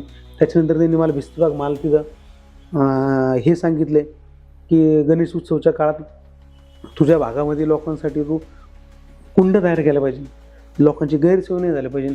त्यांच्या सूचनेवरून मी त्या ठिकाणी कुंड उभारली. आज पहिल्या वर्षी ज्यावेळेस मी उभारली त्यावेळेस प्रतिसाद मिळाला, दुसऱ्या वर्षी लावली त्याच्यावेळेस जास्त प्रतिसाद मिळाले. आज अहिल्यानगर शहरामध्ये फक्त माझ्याच तिथं 2-3 कुंड असतात. म्हणजे सगळ्यात जास्त लोकसंख्या ही फक्त गणपती विसर्जनासाठी भक्तिमय आनंदमय तिथे ऐतिहासिक महाल आहे, असं वातावरण असतं तिथे. त्या दिवशी तुम्ही येऊन कधी बघा, त्या ठिकाणी लोक आनंदाने विसर्जित करायला येतात गणपतीचा. ढोल ताशाच्या आवाजाने, लेझिम खेळून प्रत्येक घरातील गणपती जल्लोष असतो, आनंद असतो. इतकं सुंदर वातावरण त्या दिवशी तिथं असतं. म्हणजे मी जर सकाळी तिथे गेलो की ते मला सुद्धा तिथून जाऊशी वाटत नाही. म्हणजे पूर्वी मला बरेचसे मित्र परत माझा म्हणायचा, दादा आपण उपनगरात गणपतीची मिरवणूक काढायचो. म्हणलं आपण आता भिस्तबाग महालापाशी लोकांच्या आनंदात आपला आनंद. बरोबर. आणि असा ते असे उपक्रम राबवतोय. त्याच्यानंतर त्याच भिस्तबाग महालाच्या तिथं आम्ही आमचे वडील ज्यावेळेस समजा त्यांचं प्रथम पुण्यस्मरण होतं, त्याच्यानिमित्त एक मानसिकता होती माझी की एक आपण आध्यात्मिक कार्य काहीतरी समाजासाठी किंवा आपल्या वडिलांच्या पुण्यासाठी केलं पाहिजे आणि कुटुंबाच्या पुण्यासाठी केलं पाहिजे. त्या काळात मला सप्ताह घ्यायचं ठरलं. मग ते आम्ही स्थानिक तिथं आमचे संदीप महाराज खुश होते, त्यांच्याशी चर्चा केली की महाराज मला असं वडिलांच्या निमित्त सप्ताह घ्यायचा. ते घ्या म्हणले दादा, म्हणजे काय नियोजन तुमचं? मला नियोजन तर माझं काहीच नाही, तुमच्या काही सूचना असतील तर तुम्ही मला सांगा. याच्यातलं मी फार त्याच्यातलं काय म्हणजे मला माहिती आहे किंवा काय असा काहीच विषय नाही. मग त्यांनी सांगितलं की आपलं स्वरूप काय? म्हणजे स्वरूप काहीच नाही, फक्त लोकांच्या जीवनामध्ये बदल घडवण्यासाठी ज्या महाराज मंडळी येतील आणि त्यांना ऐकून त्यांच्या जीवनामध्ये काहीतरी म्हणजे समाधानात्मक सगळं समाधान भेटेल अशा प्रकारे प्रबोधनाचं काम होईल, असं त्या दृष्टिकोनातून म्हणलं आपला विचार आहे. आणि आमचं कुटुंब असं म्हणलं की छोटं मोठं आध्यात्मिक धार्मिक कार्य आमचं सातत्याने चालू असतो, पण ह्या माध्यमातून आम्हाला चांगलं समाजासमोर काम करण्याची आणि आत्मिक समाधान मिळवण्याची संधी आहे. आणि आमचे वडील म्हणजे तसं स्वभाव त्यांचा असं राजा माणसाने असं म्हणजे होते नाही का, दिलदार माणूस. मग ते दिलदार माणसाला असं वाटलं की दिलदार राम आपण घातला पाहिजे. आज आपली कॅपॅसिटी आहे तर शेवटी आपण आपलीच अडचण असेल तर आपण ते प्रमाणे राहिलो. पुण्य त्यांची जास्त आई वडिलांची आपल्या. बरोबर. आमच्या कुटुंबाची पुण्य हे आमच्यावर लय मोठी आहे. तर मग ते सगळं करत असताना आमची चर्चा झाली. माझे मोठे बंधू नितीन शेटशी मी चर्चा केली की आपण असं करू. त्यांचं बी प्रभागाविषयी मी जर माहिती घेतली तर बरंचसं माझं काम प्रभागातलं म्हणजे विकासात्मक काम असेल ते स्वतः जातीने उभं राहून राहतात, लोकांच्या सुखादुखात स्वतः उभे असतात. वाराडातल्या प्रभागात सगळं काम माझं जवळपास बराचसं म्हणजे मला आधार आहे मोठा. म्हणजे जसं मी राजकारणात मानतो की बुवा संग्रामभाई जगताप यांच्यामुळे मी आज या राजकारणात म्हणजे जर कालपर्यंत मी राजकीय सामाजिक जीवन जगत असते, असा विषय होता की समजा पूर्वीच्या काळात मला जर समजा उमेदवारी मागायची पहिल्यांदा तर मला राजकीय नेते मंडळींच्या दारात अनेक वेळा जावं लागलं. त्यात पहिल्या वेळेस मी उभा राहणार होते मला उमेदवारी सुद्धा मिळाली नाही. परत दुसऱ्या वेळेस मी पक्षाकडे इथे सगळ्यांच्याकडे उमेदवारी माहिती त्यावेळेस सुद्धा असं वातावरण झालं की असं वाटलं की आता उमेदवारी नाही मला. त्यावेळेस सुद्धा मी आमचे बंधू नितीन शेटशी किंवा इतर लोक म्हणायचे आपल्या तिकीटचं काय, तर आता बाहेरच्या लोकांना काय सांगितलं की बुवा भेटेल नाही भेटलं तर आपण लढणार, पण आता ते लढवत लागेल म्हणलं. आता इतके दिवस थांबलो आपण मागं थांबलो आता थांबलो मग त्याच्यानंतर आमची घरात चर्चा झाली, नितीन शेठ म्हणले, अरे आपण इतके वर्ष तो पक्षाचं काम करतो, सगळं हे करतो, तिकीटाचं तुझं अजून काही कन्फर्मेशन काय नेमकं आपलं. म्हणलं आता माझी भूमिका प्रामाणिक आहे, मी सगळ्यांना विनंती करतो, पण आता उद्या तुमची सगळ्यांची इच्छा आहे मी लढावं, शेवटी मी त्यांचं जसं ऐकवतो तसं तुमचं मी मला ऐकावं लागेल. तर तुमची इच्छा आहे ना लढायचं, आपण लढू. आणि हे करत असताना पक्ष उमेदवारी देईल नाही देईल हे मला माहीत नाही, पण जरी आपण लढलो, आता निवडून येऊ अगर नाही येऊ, निवडून नाही आलो तर आपलं काम बघायचं किंवा आपण ते मार्गावर नाहीत ना. आणि जर निवडून आलो तर मी परत पक्षाकडे जाईन. म्हणजे शेवटी पक्षाने जर मला तिकीट नाही दिलं तर मी माझा राष्ट्रवादी काँग्रेस पार्टीचा पक्ष आहे, मी त्या पक्षात मागं जाईन असं मी जाहीर सांगितलं. पण सुदैवाने मला ते तिकीट मिळालं आणि मग या महानगरपालिकेत मी समजा नगरसेवक म्हणून काम करत होतो. आणि काम करत असताना एक गोष्ट निदर्शनास आली माझी, की कालपर्यंत आपण तिकीट मागायला वन आपल्याला करावं लागत होती, आणि आज माझ्या ऑफिसला या अहिल्यानगर शहरामधून सगळे लोक माझ्याकडे तिकीट मागायला येतात. वा वा. म्हणजे हा बदल घडवण्यामागं सगळा विरोधी पक्षाने आता 5 वर्ष अहिल्यानगर महानगरपालिकेत मी राहिलो. राज्यात इतिहास झाला असेल की 5 वर्ष विरोधी पक्षाने हाताळला, मी एकमेव व्यक्ती असेल 2दा पार्टीचा गटनेता राहिलोय. आणि सगळ्यात प्रामुख्याने म्हणजे हे सगळं घडवण्यामागं करण्यामागं आमदार संग्रामभाई जगताप यांचा फार मोठा हात आहे. त्याच्यामुळे राजकीय जीवनात आपण तर त्यांच्या सोबत काल आहे, आज आणि उद्या पण आहे. मग अशा लोकांच्या आधारे नाही ते आपला आधार बी आहे. म्हणजे जसं काही लोकांना मला सांगत असेल की संपत आता आम्ही तुमच्यासोबत, त्याच्यामुळं सॉरी तुम्ही आमच्यासोबत आहे म्हणून आम्ही निवांत आहे. आता मी त्यांना कधी कधी नाही सांगत, पण मी तुम्हाला सांगतो जाहीर की माझ्यासोबत जरी लोक असले किंवा दुसरा का माझा परिवार असला ते निवांत आहेत, पण मी बी निवांत आहे, मी संग्राम भाऊ निवांत आहे. म्हणजे शेवटी एक आमची ती एक बॉन्डिंग आहे आणि ते आपल्याला मोठ्या भावाप्रमाणे आहेत. आणि आपलं ते सगळं काम जे बी आजपर्यंत मी त्यांना काम सांगितले ना, एकही काम माझं पेंडिंग नाही. म्हणजे मी जाहीर सांगतो तुम्हाला, म्हणजे आजपर्यंत त्यांच्यावर मी नाराज व्हावा असा कुठलाच प्रसंग नाही. तुम्ही आता सुरुवातीलाच सांगितलं की म्हणजे वीज पाणी ही मूलभूत प्रश्न आता राहिलेच नाही पाहिजे, बरोबर. पण असं एखादं काही विजन आहे प्रभागासाठी, येत्या काळात तुम्हाला काय करायचं? येणाऱ्या काळात आपल्याला असं काम करायचंय की ते विजयवर आता भिसबाग माल सुशीभरण आपण करतोय, त्याच्यानंतर त्याच भिसबाग मालाच्या ठिकाणी आपण 300 फूट झेंडा, तिरंगा, भगवा हा ध्वज आपण त्या ठिकाणी अहिल्यानगरच्या वैभवात भर पाडणारा येणाऱ्या काळात आपण तो उभा करणार असून, म्हणजे लवकरच त्याच्या सगळ्या प्रक्रिया पूर्ण होऊन ते काम बी पूर्ण झालेलं असेल. वा. आम्ही एक असं उदाहरण बघितलं, संभाजीनगर सारख्या शहरात किंवा मोठमोठ्या शहरांमध्ये कचरा डेपो साठी जाळपोळ आंदोलन होतात. तुम्ही म्हटले होते की साविडेतला कचरा डेपो हटवणार, तो हटला का राहिलाय? आता राहिले नका म्हणू, हटला असं मी अधिकृत सांगतो तुम्हाला. वा वा. आणि अधिकृत सांगतो मी सांगतो म्हणण्यापेक्षा तो कागदावर अधिकृत आपण हटवलाय. आणि नजरेला जर बघायचं असेल तुम्हाला हटला का नाही हटला, तर आपल्याला कुठं जावं लागेल? तिथे जावं. तुमची ही मुलाखत संपल्यानंतर जाऊ तुम्ही आपण तिथं साईडवर सुद्धा 100% जाऊ शकतो. म्हणजे तेवढं काम आपलं ओरिजिनल करतो मी, डुप्लिकेट नाही काम. हे जे कॅमेरा मागचे माणसं आहेत ना आपले, हे सगळे जाऊन येतील, बघतील तिकडे काय नेमकं कचरा डेपो हटलाय का. फक्त तुमच्या प्रभागापुरतच नाही, हा कचरा डेपोचा विषय आहेच आहे, पण अजून एक तपोवन रोडचा विषय, हे 2 विषय मला सांगा जरा. हे प्रथम मी सावडी कचरा डेपोचा विषय जो आपल्याकडे घेतलाय प्राधान्य आपण, तो मी माझ्या प्रभागात सविस्तर मांडण्याचा प्रयत्न करतोय. पण आपल्या माध्यमातून सुद्धा मी सांगू इच्छितो की सावडी कचरा डेपो याचं आरक्षण, ह्या जागेचं आरक्षण मी नगरसेवक नसताना त्या जागेवर आरक्षण पडलेलं होतं. आणि जे शेतकरी आहेत त्या शेतकऱ्यांची काही एक चुकी नसती. शेवटी शेतकऱ्यांनी, काही लोकांनी त्यावेळेस TDR ही मोठी गोष्ट आली की लोकांना वाटलं तर कचरा डेपो वाटणार नाही, मग याचे TDR घेऊन TDR काहीतरी 2 पैसे मिळतील, व्यवसायाला प्राधान्य भेटन, ही TDR घेऊन विकल्यानंतर कुठेतरी जमीन घेता येईल आणि आपलं बसताना बांधता येईल, अशा दृष्टिकोन त्यांनी पाऊल टाकलं. त्या काळात त्यांनी महानगरपालिकेला जमिनी दिल्यानंतर महानगरपालिकेची जागा झाली, त्यावेळेस तुम्ही नगरसेवक नव्हते. म्हणजे महानगरपालिकेत कचरा डेपोची मालक झाली. आणि मग महानगरपालिकेने ठरवलं की त्या ठिकाणी खत प्रकल्प उभा करायचा. आणि त्यांनी तो खत प्रकल्प उभा बी केला, पण तो खत प्रकल्प काय त्यांना चालवता आला नाही. कालांतराने तो खत प्रकल्पाचा कचरा डेपोमध्ये रूपांतर झालं. मग कचरा डेपोमध्ये रूपांतर झाल्यानंतर आता मी नवीनच नगरसेवक होतो, पण फक्त ते जरा ज्यावेळेस मला अडचण वाटली मी स्वच्छ भावनेने काम चालू केलं एकदम. आणि मी हे जाहीर सांगतो की त्या सावडी कचरा डेपो जागेचा तर माझा काही संबंध येत नाही.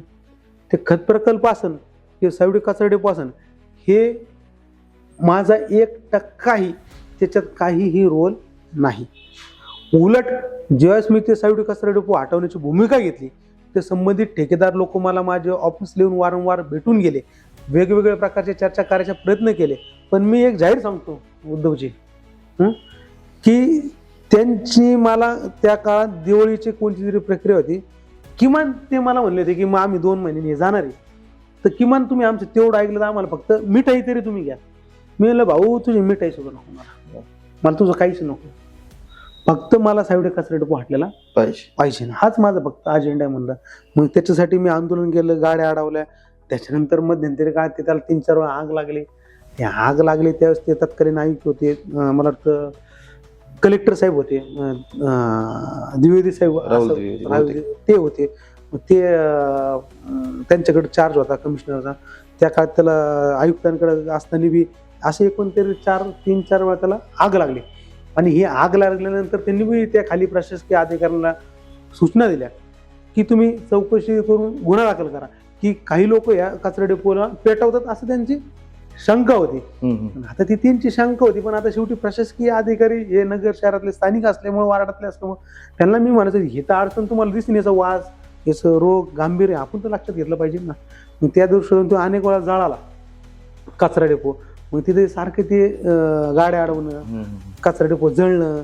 त्याच्यानंतर महानगरपालिकेत मी त्या कचरा डेपोसाठी प्रभागातील नागरिकांसमेत आमदार संग्राम जगताप यांच्या संघ आंदोलन केलं. त्याच म्हणत श्रीकृष्ण बालसिंग त्यावेळेस आयुक्त होते, तर त्या तत्कालीन आयुक्तांना आमदार साहेबांनी सांगितलं की ह्याच्या प्रभागामध्ये कचरा डेपो ठेवायचा नाही. त्या लोकांचा विरोध आहे ना, सावडी उपनगर कुठं वाढतंय तिकडं वाढतंय ना, ते शेवटी कचरा डेपोसाठी महानगरपालिकेने या शहराच्या बाहेरच्या जागा सिलेक्ट केला पाहिजे आणि त्या ठिकाणी तुम्ही ते प्रोजेक्ट उभा केला पाहिजे, किंवा मग ते 4-2ला 4 कचरा डेपो केले पाहिजे. अशा अनेक संकल्पना महानगरपालिकेने पुढे आणायचा प्रयत्न केला, पण ते आयुक्त म्हणले की ते काय जमणार नाही, असं आमचं आमरी तुमरी चालू राहील. मग आम्ही आमचं काही आंदोलन थांबवलं नाही. मग आमदार साहेबांनी त्यांना तेव्हा सांगितलं, मग ते प्रस्ताव केला आणि तो प्रस्ताव मग ते महासभेपुढे आम्ही मांडला आणि तो प्रस्ताव मंजूर करून घेतला. आणि सावडी कचरा डेपोचा खत प्रकल्प असेल किंवा कचरा डेपो असेल त्या ठिकाणी हटवून आपण त्या ठिकाणी उद्यान करणे व इतर काही ॲक्टिव्हिटीज करणे, असा आपण प्रोजेक्ट, किंवा स्मशानभूमी करणे, आता स्मशानभूमीचं काम सुद्धा त्या ठिकाणी चालू आहे, असा आपण प्रोजेक्ट केला की शेवटी ती महानगरपालिकेची जागा आहे आणि काहीतरी निदान हे नाही तर काहीतरी लोकांच्या सुविधा तिथं आली पाहिजे. आणि तसाच शब्द मी ते तपोवन रस्त्याचं तुम्ही जसं सांगितलं की तपोवन रस्त्याचा विषय, आता हे तपोवन रस्त्याचा विषय असा आहे की मी वयाने लहान होतो तेव्हापासून मला लोक सांगायचे की तपोवन रोड होणार, तपोवन रोड होणार, तपोवन रोड होणार. आम्ही लहानाचे मोठे झालो, मोठ्याचे नगरसेवक झालो, तर तो तपोवन रस्ता झालेला नव्हता. मग आमदार संग्राम जगतापांनी आम्ही सातत्याने त्याच्या मागे पाठपुरावा करून तो तपोवन रस्ता सुद्धा करून घेतला. आणि आज त्या तपोवन रस्त्याच्याच उद्घाटनाच्या सभेमध्ये मी सांगितलं की तपोवन रस्त्याचं आज मी उद्घाटन करतोय आणि येणाऱ्या निवडणुकीमध्ये जर मी हा कचरा डेपो हटवला नाही तर ह्या प्रभागातून, ह्या भागातून मी निवडणूक लढणार नाही. ती सभा झाल्यानंतर काही राजकीय विश्लेषक मंडळीच माझी चर्चा आली, ते मला एवढं म्हणले की तुम्ही ना असे जे शब्द देत नका जाऊ. मी जसं तुम्हाला सांगितलं लढणार नाही बाबा, नाही झालं मग काय करायचं, नाही झालं काय करायचं. मग आज तुम्ही नाही का, आता मी नाही म्हणलं तुम्हाला ते लोकात गेल्यावर मला काय होतं मला सांगता येत नाही, ती ओरिजिनल फॅक्ट आहे. ती जसं नॅचरल ते आता जसं तुम्हाला सांगितलं नाही बोलायला पाहिजे ते शब्द बोलून जातो. ते आता मी नाही म्हणलं का की परत पुढच्या 5 टर्मला माझा प्रभाग जर तुम्हाला स्वच्छ सुंदर हरी जर नाही वाटला उभं राहणार नाही बोलायला पाहिजे, पण ती मला वज करून घ्यायची सवय ती चांगली आहे. शेवटी कसं असतं माहिती काय, ह्याच्यातून आपली विजन तयार होती, मग आपल्याला जबाबदारी असते की नाही मला हे करायचंच आहे आणि जर मी नाही हे केलं तर मग काय होईल. असं एक समाधान बी मिळतं काम करण्यात. मग ते आपणच आपलं टार्गेट जसं एखादं म्हणतो ना की जर तुला आज 100 बादल्या बनवल्या किंवा 100 काहीतरी तू प्रोजेक्ट केले तुला सुट्टी, तसं आपलं प्रभू स्वच्छ सुंदर हरित झालं तर आपली एक प्रकारची सुट्टीच आहे ना. म्हणजे आज या निवडणुकीमध्ये मी प्रचारात जातो आणि प्रचारात मी गेल्यानंतर लोकांची माझ्याबद्दलची जी भावना आहे ती मला ती स्पष्ट चेहऱ्यावर दिसते आणि मग मला आज मी आनंदी याच्यामध्ये की खरंच आपण लोकांचं काम करतोय आणि खरंच लोक बी आपल्या मागे आहेत, मग आपण लोकांसाठीच काम केलं पाहिजे. त्याच वेळेस ते तपन रस्त्याचा विषय आम्ही मार्गी लावला आणि जो तपन रस्ता आम्ही लहानपणापासून बघत आलो ते करण्याचा मान आम्हाला मिळाला. ह्याचं आम्ही म्हणजे ह्याचं बी समाधान आहे. शेवटी जाता येता आता शेवटी कोण लोकप्रतिनिधी होते, कोणाला नावं ठेवायचं आपल्याला काय अधिकार नाही, पण आपण आपलं काम प्रामाणिकपणे केलं पाहिजे असं मला या ठिकाणी वाटतं. धन्यवाद. वा, म्हणजे लहानपणापासून पाहिलेलं स्वप्न ते तुमच्या काळात आणि तुमच्या हातून पूर्ण होतंय, हा, ही खूप मोठी गोष्ट आहे. त्याच्यात तोच रस्ता आता परत नव्याने सुद्धा त्याची निविदा मंजूर झालेली असून म्हणजे कॉटेज कॉर्नर पासून तर राजूर हॉटेल ते भिस्वाग माल ते ढवण वस्ती, डी मार्ट पासून आठरे पाटील वाडगाव रस्ता हा मॉडेल रस्ता म्हणून आपण तयार करतोय. त्याचे पहिल्या टप्प्याचे पैसे बी आलेत आणि त्याच्या कामाला देखील सुरुवात होणार आहे. म्हणजे येणाऱ्या काळात हा जो रस्ता आहे हा मॉडेल रस्ता या भागाचा म्हणून नव्हे तर शहराचा म्हणून ओळख निर्माण करणार आहे. वा, ऑफिसला येणाऱ्या लोकांना आपण नाही ते म्हणू शकत नाहीत आणि तुमचं ऑफिस म्हणजे सगळ्यांसाठी खुलं आहे, बरोबर, 24 तास. हे मूलभूत कामं किंवा हे कामं ठीक आहेत, पण असं वैयक्तिक काही कामं घेऊन आले असे काही किस्से आहेत का मजेशीर? हा, किस्से तसे लई आहेत, पण आता वैयक्तिक काम घेऊन येणाऱ्याचा समजा एक थोडासा गमतीदार विषय आहे जो समजा त्याच्यात मी बी बोमप्रयाग झालो. त्या असंच ते समजा घरच्यांच्या नवरा बायकोंच्या भांडणामध्ये की त्यांचे वादविवाद चालू होते आणि ते वादविवाद समजा क्षुल्लक कारणावर चालू होते. मला नंतर कळालं, आम्ही त्यांच्याशी चर्चा केली. मग त्याच्यातलं वादातलं कारण कळालं की बुवा ते सोन्याच्या देण्या घेण्यावरून म्हणजे नाही का ते नवरच्या पाठीमागे लागले नाही का सोनं करा म्हणून, आणि त्याच्यावरून ते वाद चालले होते आणि ते पुढे त्यांची प्रक्रिया त्याच्यावरून भरपूर ते म्हणजे ते काय आपण एखाद्या गोष्टीला किती ताणायचं हे बी आपल्याला कधी कधी कळालं, पण ते त्यांच्या चुकून टोकात गेलं. मग ते मी खरं कारण काढलं, मीच हसलो, मी लाडते सोनं म्हणलं लय किरकोळ विषय. शेवटी करायचं नाही करायचं हा फक्त कधी मध्ये वेळ घ्यायचा. तर त्यांनी त्यांना सांगितलं म्हणलं काही होत असतं, वाद होत असतात, सोनं काय म्हणलं आता शेवटी माणसाकडे काय आम्ही म्हणलं मला बी कधी कधी वाटतं की आता माझ्या बायकोला माझी बी बायको पाठपुरा करते म्हणलं की तिला सोनं करायचं म्हणून. आता आज जर माझी घरोघरी नाही तर मी ती घरोघरी आहे, घरोघरी मातीची चुली आहे, तर मी तिला सांगतो आज नाही आपण भविष्यात करू तुला, तर कसं धावपायचं हे आपलं काम आहे. आणि मग त्या ताईंना मी म्हणलं की तुम्ही थोडंसं संयमाने घ्या आणि पुढे झाला. ते काय हा तुम्हीच आम्हाला लोकांना समजा आम्ही जेव्हा समजा तुम्ही मनोगत व्यक्त करता कधी महिलांबद्दल आदराबद्दल बोलता, महिलांच्या हिशोबाने घरं चालतं, सगळं महिलाच सांभाळतात आणि महिलांचंच लय घरात काम असतं हे तुम्ही आम्हाला सातत्याने सांगता किंवा महिलामुळेच कुटुंब घडत असतं. आणि अशा महिलांनी समजा दिवाळी दसरा हे असन तर पुरुषांनी त्यांची आवडच काय सोनं नाणं त्यांना थोडंफार तर काय केलं पाहिजे. आणि तुम्हीच सांगता की बुवा उलट सांगायला लागले आम्हाला की वाट बघा, थांबा, उलट तुम्ही हे सांगितलं पाहिजे की त्यांना सोनं करायचंय ना तर लगेच करायला लावा. म्हणजे असे बी वाट लोक समाजातले घेऊन येतात, पण हरकत नाही. शेवटी त्यांची भावना विश्वासाची निर्मळाची. आणि अनेक वाद असे बी झालेत, त्यात राजकीय मंडळी बी आलते मध्यंतरीच्या काळामध्ये की बुवा दोन शेजारी घरात होऊन वाद, ते राजकीय लोक त्याला वाढवण्याचा प्रयत्न करत होते. त्या दोन्ही घरांना मी विनंती केली आणि ते वाद सामान्यचे मिटवले. असे अनेक जे विषय असतात ते होत असतात. असे गमतीदार किस्से भरपूर राजकारणात.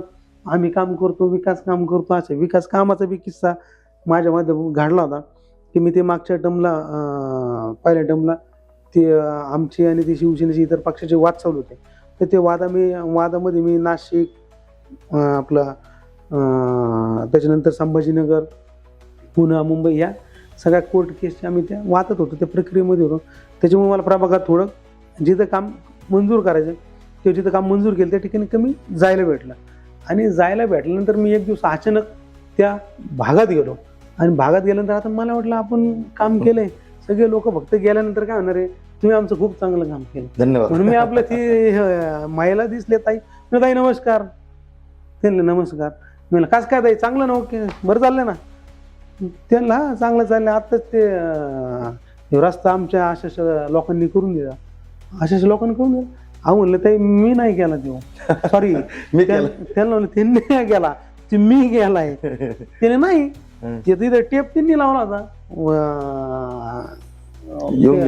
दोरी लावली, फक्की मारली. म्हणलं ताई दोरी फक्की टेप लावलं म्हणजे रस्ता केला असं होत नाही.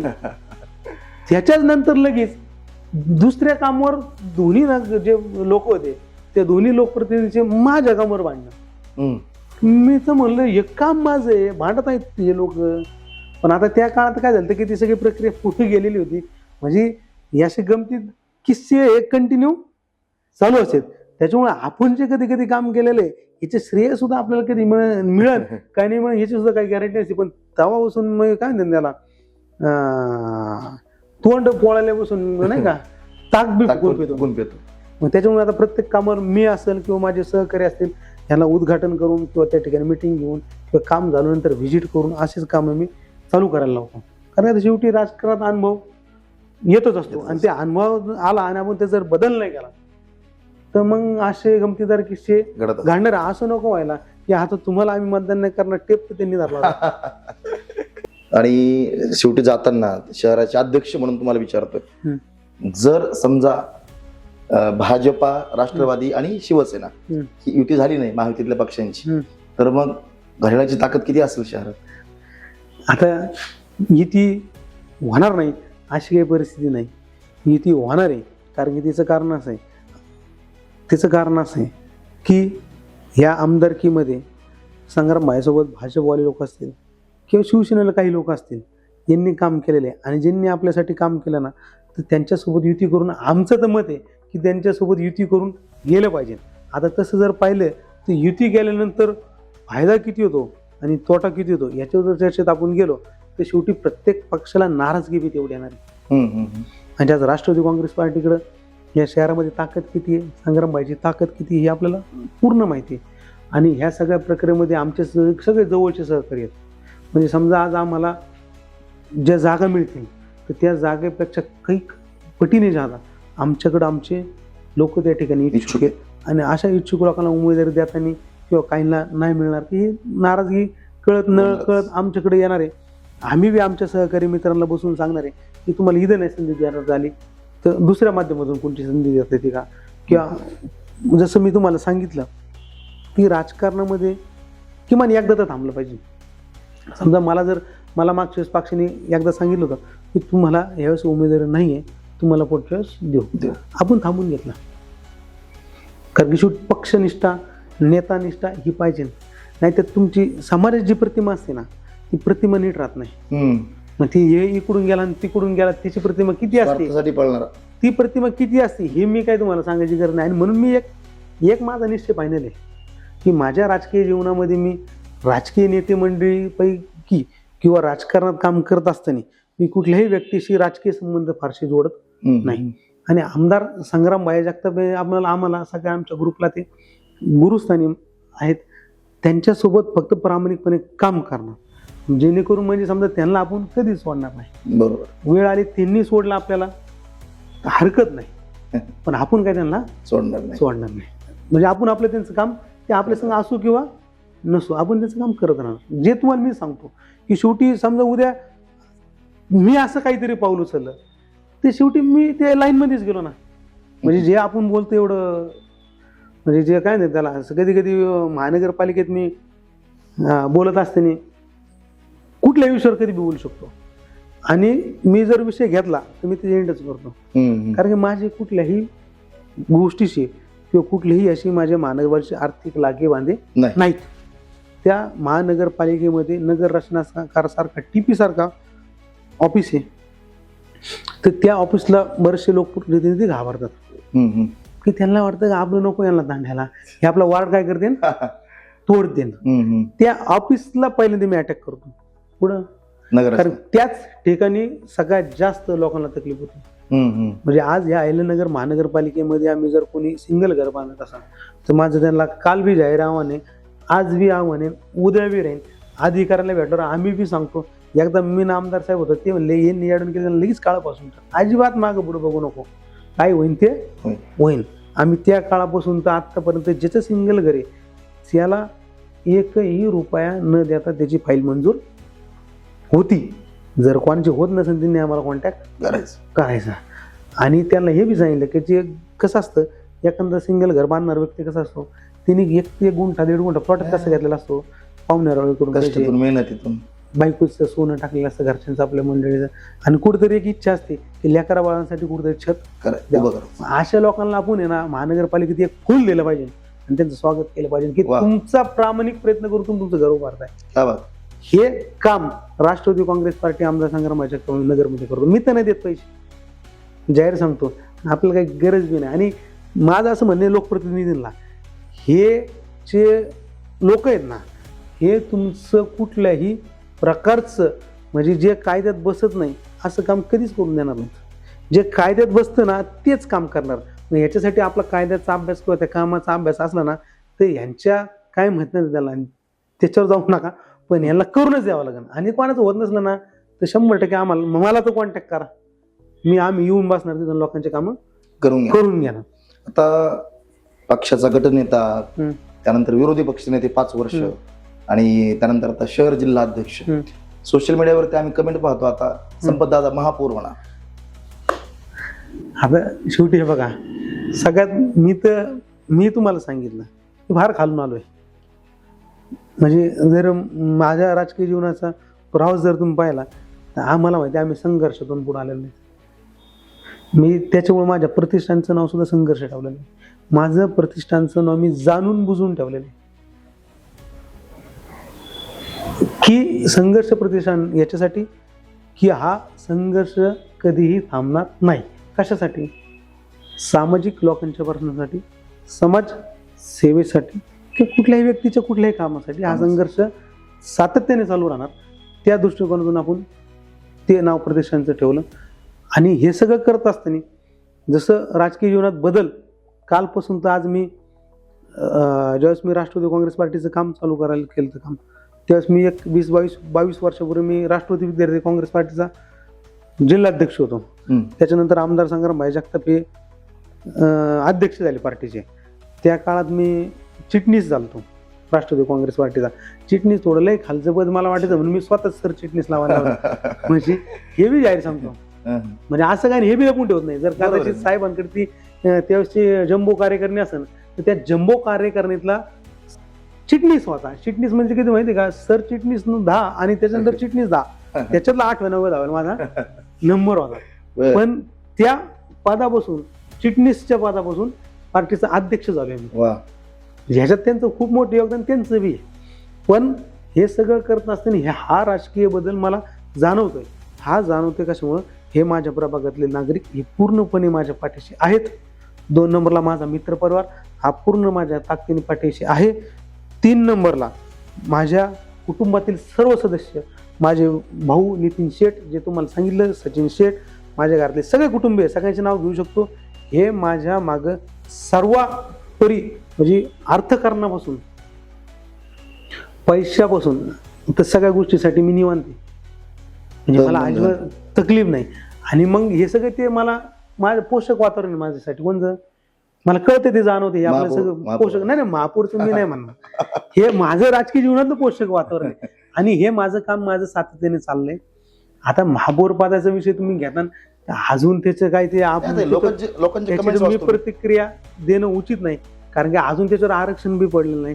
त्याच्या पलीकडं माझं असं म्हणणं राहील की हा जो महापौर पदाचा विषय आहे, हा सर्व अधिकार हा आमदार संग्राम जगताप आणि सहकारी नगरसेवक किंवा विशेषतः माझं म्हणणं की संग्राम अधिकारी, की त्यांना तिथं कोणाला बसवायचे आणि कोणाला नाही बसवायचं. त्यांच्या मनात जो असन ते तिथं बसल, तुम्हाला दिसन, बसन नाही. आता मग तो प्रश्न तुम्ही कोणाला विचारायचा? संग्राम मायाला विचारणार. शेवटी आम्ही त्यांचे कार्यकर्ते आहेत आणि आमचं कार्य आम्ही सातत्याने चालू ठेवणार. तुमच्या या अखंडपणे अविरतपणे सुरू असलेल्या कामाला प्रभागातल्या आमच्याकडून शुभेच्छा आहेत. येत्या महानगरपालिका निवडणुकीत आपल्याला दिसेलच की चांगलं काम करणाऱ्या माणसाला जनता, त्या प्रभागातले नागरिक हे निवडून देतात. चांगलं काम सगळ्या लोकांपर्यंत पोहोचत असतं. संपतदादा बारसकर यांचं जे काही व्हिजन आहे किंवा त्यांनी आतापर्यंत केलेली समाजकारणातली, राजकारणातली, आध्यात्मिक, धार्मिक कामं तुमच्यापर्यंत या माध्यमातून पोहोचवण्याचा आम्ही प्रयत्न केला. आणि दादा, तुम्ही पण दिलखुलासपणे बोललात. जे अगदी कोरोना काळात आलेले वाईट अनुभव असतील किंवा तुमच्या डोक्यातले व्हिजन असेल, लोकांसाठी केलेलं समाधानकारक काम असेल, या सगळ्या मुद्द्यांवरती तुम्ही बोललात. त्याबद्दल तुमचे मनपूर्वक आभार. धन्यवाद.